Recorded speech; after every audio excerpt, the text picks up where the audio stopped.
fun game. You have a fun game? What's the best movie from the year you were born? I know the answer to that question. Wow. Yeah. For me? Yeah. For me? Yes. What year were you born, Nick? Maybe I don't want to say it. 1992. 92. It was probably Candyman. Jeez. It's not. It's not. You're wrong. I'll figure it out. You're wrong.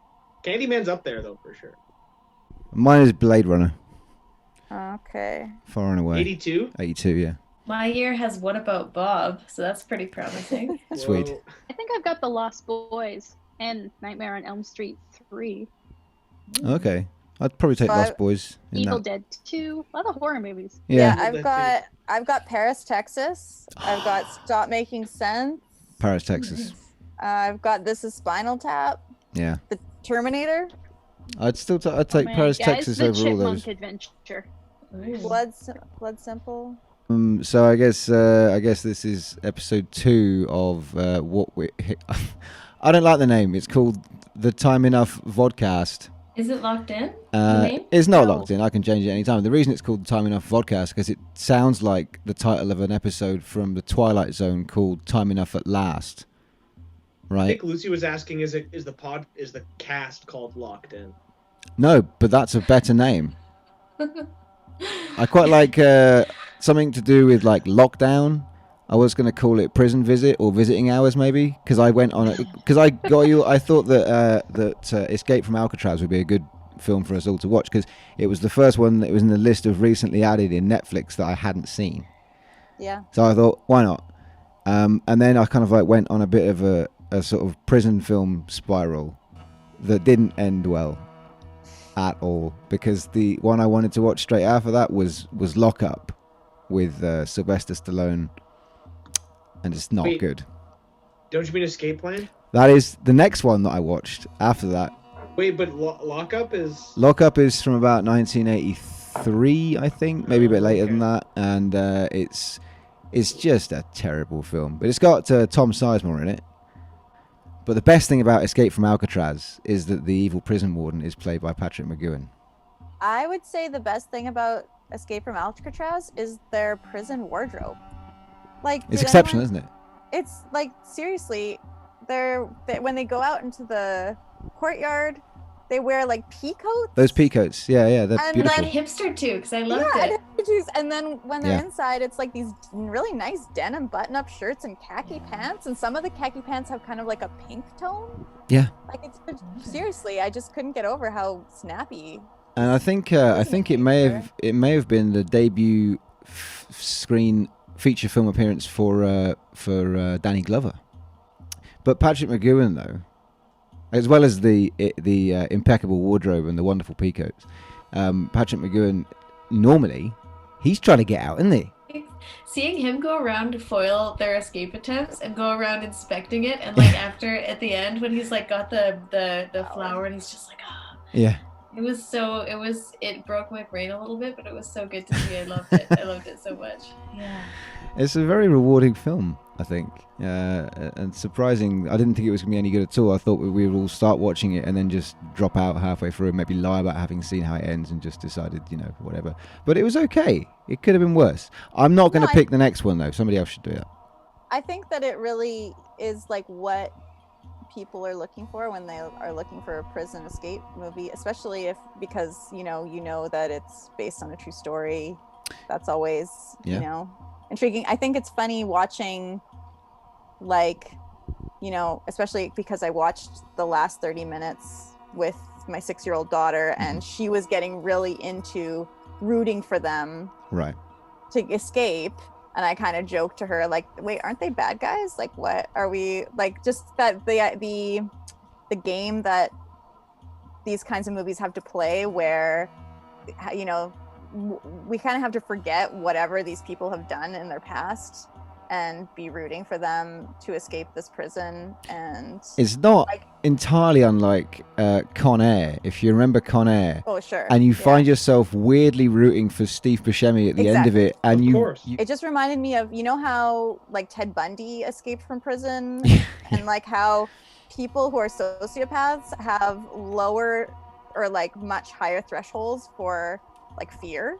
and Yeah. anxiety. And so like I was just wondering, like, in real life, was this person just a sociopath who didn't ever worry about the consequences of their actions or what might happen? Because, you know, like there's a very real chance of being shot or drowning, and but if you don't have fear, then it's like admirable and terrifying. Yeah, That's, no, absolutely true. I think it also does a pretty good job, though, of like, first of all, kind of talking about their backstories. And for a lot of them, it's like, yeah, it's not because they're like bad people. It's because like the system is not just. for sure. And there's the one guy who's there because like basically he pissed off a correctional officer, and someone else who's there basically because he's not white. And like Yeah. it does a pretty good job of being pretty sympathetic to that. Mhm. And also doing quite a good job of saying like, yeah, people are just here to rot. I mean, they're gonna die maybe jumping over the wall, but otherwise they're gonna die, you know, a pretty miserable way, just kind of going nuts in their cell for 20 years. So Well, yeah, and I mean, yeah, that was kind of the other thing that we were talking about, me and Rowan, was that like prisons, you know, crime is bad, prisons are bad. I do like, you have to have in a decent prison movie, you have to have an evil warden, though. I've never met a warden that I've liked. I mean, I haven't been to prison in a film, but they're always there's always like a sadistic element to their character that you have to end up kind of like. McGowan is you know, he's quite firm about there are no privileges in Alcatraz, and that's a thread that runs through all the other ones that I watched as well. So Lock Up, although infinitely worse, Donald Sutherland is just this maniacally evil character. I haven't seen any of these, so I have no idea what we're talking about ever. But you've heard of prison. I mean, you must... What about the mechanics of the escape? Is it anything akin to like a man escaped? there's a lot of paper mache. Does that answer your question? There's I think some fantastic use of paper mache, actually. You're right. Right. Yeah. Mm-hmm. Yeah, it's actually unbelievable. It's almost the most hard to believe thing that they were digging these. They're making these holes in the wall of their cells, and then they're using paper mache to make like a false grate and putting it in. For sure. So, and then of course there's also paper mache heads and stuff. Yeah. Yeah. They have real hair. It's really horrific. They have real. I don't know where they got that from, but they. It's because he's the hairdresser. They talked about how. Oh, did they? Yeah, you just cut your His hair. job in prison is he's the hairdresser and he collects other people's hair. I'll admit, I watched it at about 7 a.m. While I was editing the last episode of this, so I may not have been paying full attention, but I did enjoy it from what I saw. I also watched Chef, though, Nick, and I thought that you might appreciate that as a comfort film. Oh, it's the best. It's just like so nice, and the conflict is so minor and then gets resolved so nicely. It's great. Yeah, I wouldn't even go as far as to call it conflict. It's more like being flicked, you know, by a child. That's what it feels like. That's the emotional impact of the film for me. But I was going to ask you all about food. You remember, Nick, when you came out to my house and I made you that sexy pasta dish? Please, I think that everyone should try it because it's super simple and it's super cheap. So you need to go out and get yourself some garlic, yeah, and then we got a lot of that. You got a lot of garlic. You need parsley. Okay, linguine or some kind of spaghetti. Really, it doesn't matter. A lemon. Okay. Maybe some Parmesan as well. I'm not a fan of Parmesan, so I don't bother with that. And then, so you need to slice up the garlic super thin. Okay, so like it takes time. Like in Goodfellas, you know, he's cutting it with the razor. Right? That kind of thin. And then shove that into a pan with a healthy dose of olive oil. So they get it nice and hot, so that they just sort of brown up a little bit. Once you've done that, get a few chili flakes, sprinkle that in there as well, delicious.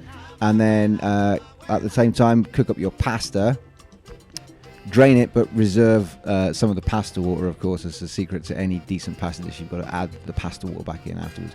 And you get the pasta, the drained pasta, shove that in with the olive oil, mix it up, add the pasta water and just let it bubble down. Absolutely beautiful. Then you need to what's the word for when you squeeze something? Juice. You need to juice the lemon. Okay.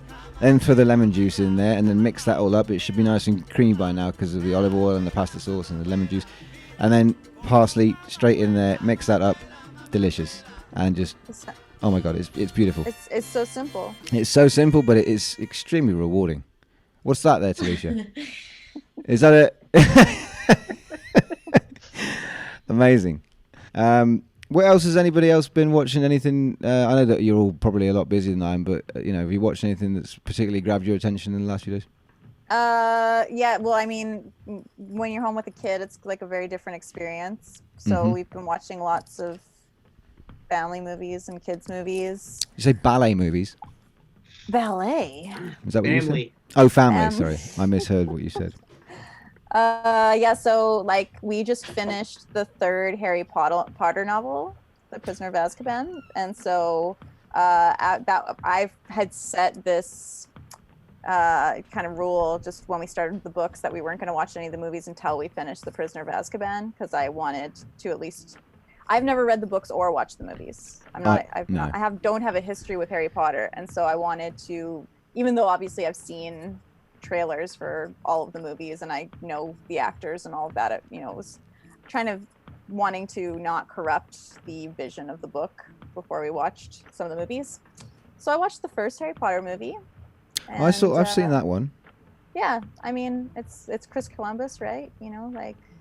Yeah. He's knows how to make a standard Hollywood, well-paced movie. I mean, it was totally fine. Like it wasn't. It makes sense that the film series was as successful as it was, because it feels like it is about as true to the books as you can be in adapting like literature to film. I mean, the thing I'm finding reading the books as an adult is that some of the mechanisms for how they create tension are just really kind of transparent and repetitive, especially in the beginning. Like in the first book, it's like every chapter, every 2 chapters, it seems like Harry Potter's going to get in trouble, but then not only does he not get in trouble, but he has some big triumphant like, oh, actually, no, you're not going to get kicked out of Hogwarts. You're actually going to get added to the Quidditch team. And, like, even though you're not supposed to in your first year, like, it's just always that kind of thing. And for like a little kid, that's obviously, it's like, if you've ever felt. So he's like massively privileged and is rewarded for his bad behavior. Is that? All the time. Oh yeah, absolutely. So he sounds like a brat. Like yeah. Like I'm trying to figure out where I would put the Harry Potter universe within my ranking of fantasy worlds.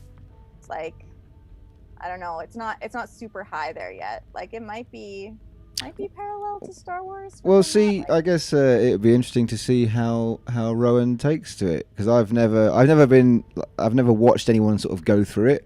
She's not as captivated as by the Roald Dahl novels that we've read. Nice. Like when I read her The Witches or even like The Twits or something, like these really ridiculous Roald Dahl novels, she is a captive audience, so she'll just be silent, and maybe it's just because the plot elements are simpler. Like it's not something where she has to really try to figure out what's going on. But those books, I get a lot more reaction and a lot less of distraction, I guess. Like with Harry Potter books, she seems to enjoy them, but then often she's like either asking questions about what's going on, or she's suddenly like walking away and playing with a toy or something while I read. So, but I'm interested, because I assume everyone else here does have a history with Harry Potter. So not me, but we like read them as they were released, kind of thing, and it was always like exciting waiting for one to be released. And we'd always get one, and then my sister would read it first. And one of them, she read it first, and then I would get it. And she told me that the wrong person was the bad guy. And I believed it the whole way through. And I was like, holy shit, like when this twist comes, it is going to knock. And it was like right to like the last couple pages where I was like, oh my God, she like, it just doesn't happen. And it was like the worst thing she's ever done to me. It was unforgivable.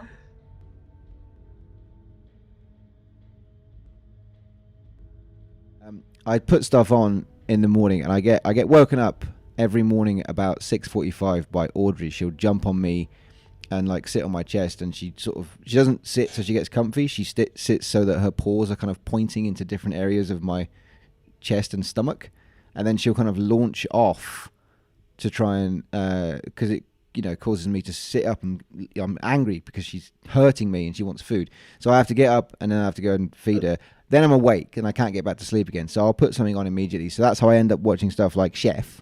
In the same day, I watched all parts of the Genius of Photography, which was an amazing documentary about the history of photography that was on BBC 4 some years ago, which I can recommend. There's a documentary website that has a list of all of these kind of like things that used to be on the BBC and other kind of interesting channels from the UK. But the Genius of Photography is great if you haven't interested in photography, and it shows you how to do like a camera obscura and things like that, which you can do in your own living room now, which is exciting.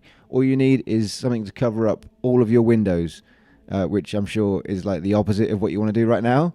But just give it a go and then cut a little hole in, and then an upside down reflected image of the outside world will appear in your room. It's kind of actually amazing.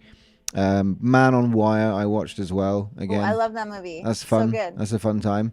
About the dude, Philip Petit, who wire walked across the Twin Towers. Well, actually, also it's interesting watching Next to Escape from Alcatraz, because the whole documentary is like set up like a heist movie, or like an escape, it's almost like a prison break or something, but they're breaking into the Twin Towers to do this insanely risky, and it's the same thing, when you're watching this prison break and Escape from Alcatraz, the whole, even though you know that it's based on a true story where these people actually escaped, the whole last half hour is kind of like, is someone going to see them, are they going to get caught, and that's basically how this document, I mean, it just, they really make it, you feel that same, like, oh, the planning and the anxiety that went into this whole operation to break into the Twin Towers and then do something that is insanely, and it seems so ridiculous by most people's standards. No, absolutely. It seems so ridiculous now that you could even come close to achieving anything as kind of like covert as that in a building like that of any kind, right. Because obviously this was I don't know, when was this? Was the 70s when they were built? Yeah, something like that. Yeah. Because he was like, he saw that these towers were being built. Yeah. And he made this plan before they were even done. Yeah. It's ridiculous. Like, as a tightrope walker, that's your, what do you call it? Your raison d'etre. Yeah, your Moby Dick, or Nick, I forgot, and that is my fault because I told you what I did last time. I recorded way too much and then wasn't able to put in the part that I really wanted to. But can you please update me on the career of Big Derm Talk? You want to know about Big Derm Talk? I need to know, man. I need to know. There's a kitten in the background, but you gotta give us the, because there are people out there that really take 2K seriously. That's true. All right. So Big Derm Talk has seen a big upswing in talent and success. So you were talking about that you're going to be a straight up killer you're a killer point guard. Yes. Is that the deal? That's correct. Okay. Yes, killer point guard. And that is now proving true. Our Raptors are now third in the East, which is pretty good from where we were.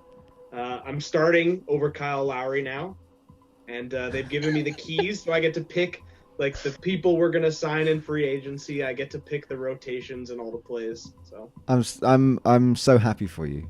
Thank you. It's a lot of fun. Yeah, it's giving me a lot of purpose. I'll tell you that. Absolutely. Are you playing with Connor or anybody in your house, or is this like you just on your own?